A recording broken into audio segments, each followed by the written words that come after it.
നമസ്കാരം. റേഡിയോ മുക്കം പ്രാദേശിക വാർത്തകൾ. മുക്കത്ത് അതിഥി തൊഴിലാളിയെ മരിച്ച നിലയിൽ കണ്ടെത്തി.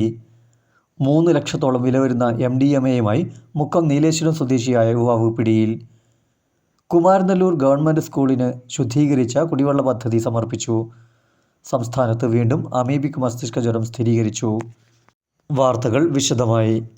മുക്കത്ത് അതിഥി തൊഴിലാളിയെ മരിച്ച നിലയിൽ കണ്ടെത്തി. കഴുത്തറുത്ത നിലയിലായിരുന്നു മൃതദേഹം. പശ്ചിമ ബംഗാൾ സ്വദേശി ആരിഫ് അലിയാണ് മരിച്ചത്. കൂടെ താമസിക്കുന്ന സഹോദരൻ ജോലി കഴിഞ്ഞെത്തിയപ്പോൾ ആരിഫ് അലിയെ മരിച്ച നിലയിൽ കണ്ടെത്തുകയായിരുന്നു. മുക്കം പോലീസ് സ്ഥലത്തെത്തി ഇൻക്വസ്റ്റ് നടപടികൾക്ക് ശേഷം മൃതദേഹം ആശുപത്രിയിലേക്ക് മാറ്റി. ആത്മഹത്യയെന്നാണ് പ്രാഥമിക നിഗമനം. മുക്കം തൃക്കടമണ്ണ ക്ഷേത്ര റോഡിലെ പോസ്റ്റ് ഓഫീസിന് എതിർവശത്തുള്ള ക്വാർട്ടേഴ്സിലാണ് മൃതദേഹം കണ്ടത്. താമരശ്ശേരിയിൽ വീണ്ടും MDMA വേട്ട. ബാംഗ്ലൂരിൽ നിന്നും വിൽപ്പനയ്ക്കായി കൊണ്ടുവന്ന 81 ഗ്രാം MDMAയുമായി യുവാവിനെ പോലീസ് പിടികൂടി. മുക്കം നീലേശ്വരം വിളഞ്ഞിപ്പിലാക്കൽ മുഹമ്മദ് അനസിനെയാണ് കഴിഞ്ഞ ദിവസം ഉച്ചയ്ക്ക് താമരശ്ശേരി ചുങ്കത്തിനടുത്ത് വെച്ച് പോലീസ് പിടികൂടിയത്. KL 20P 9658 നമ്പർ സ്കൂട്ടറിൽ ഒളിപ്പിച്ച നിലയിലായിരുന്നു MDMA. ബാംഗ്ലൂരിൽ നിന്നും സ്കൂട്ടറിൽ നേരിട്ട് വരുന്ന വഴിയാണ് ഇയാൾ പിടിയിലായത്. ബാംഗ്ലൂരിലെ മൊത്ത കച്ചവടക്കാരിൽ നിന്ന് വാങ്ങി കോഴിക്കോട് ജില്ലയിൽ വിൽപ്പന നടത്തുകയാണ് പതിവ്. 1 വർഷമായി ബാംഗ്ലൂർ കഫേ ഷോപ്പിൽ ജീവനക്കാരനാണ്. പിടികൂടിയ ലഹരി മരുന്നിന് കേരളത്തിൽ 3 ലക്ഷം രൂപയോളം വില വരും. Kozhikode rural SP KE Baiju IPSന്റെ കീഴിലുള്ള സംഘമാണ് യുവാവിനെ പിടികൂടിയത്.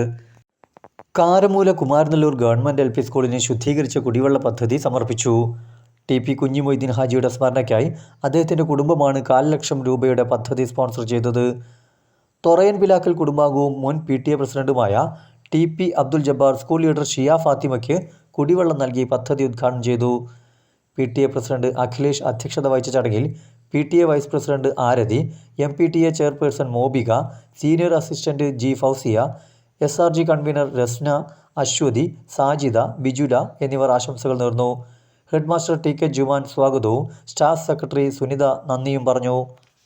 സംസ്ഥാനത്ത് വീണ്ടും അമീബിക് മസ്തിഷ്ക ജ്വരം സ്ഥിരീകരിച്ചു. തലസ്ഥാനത്ത് 17 വയസ്സുള്ള ഒരു വിദ്യാർത്ഥിക്കാണ് മസ്തിഷ്ക ജ്വരം കണ്ടെത്തിയത്. നിലവിൽ ചികിത്സയിൽ കഴിയുന്ന വിദ്യാർത്ഥിക്ക് രോഗം ബാധിച്ചത് തിരുവനന്തപുരത്തെ ആക്കുളം ടൂറിസ്റ്റ് വില്ലേജിലെ നീന്തൽക്കുളത്തിൽ നിന്നാണെന്ന് സംശയിക്കുന്നു. കഴിഞ്ഞ ദിവസം ഇവിടെ കുട്ടി നീന്തിയിരുന്നു. ഈ സാഹചര്യത്തിൽ പൊതുജനാരോഗ്യ സുരക്ഷ ഉറപ്പാക്കാൻ ആരോഗ്യവകുപ്പ് ആക്കുളം ടൂറിസ്റ്റ് വില്ലേജിലെ നീന്തൽക്കുളം അടച്ചുപൂട്ടാൻ നിർദ്ദേശം നൽകി. രോഗബാധയുടെ കാരണം കണ്ടെത്താൻ നീന്തൽക്കുളത്തിലെ വെള്ളത്തിൻ്റെ സാമ്പിളുകൾ ശേഖരിച്ച് വിശദമായ പരിശോധനയ്ക്ക് അയച്ചിട്ടുണ്ട്. ഒരാഴ്ച മുമ്പാണ് വിദ്യാർത്ഥിക്ക് രോഗലക്ഷണങ്ങൾ കണ്ടു തുടങ്ങിയത്. ഇന്നലെ നടത്തിയ പരിശോധനയിലാണ് അമീബിക് മസ്തിഷ്ക ജ്വരം സ്ഥിരീകരിച്ചത്. റേഡിയോ മുക്കത്തിൻ്റെ കൂടുതൽ പ്രാദേശിക വാർത്തകൾക്കായി കാത്തിരിക്കൂ.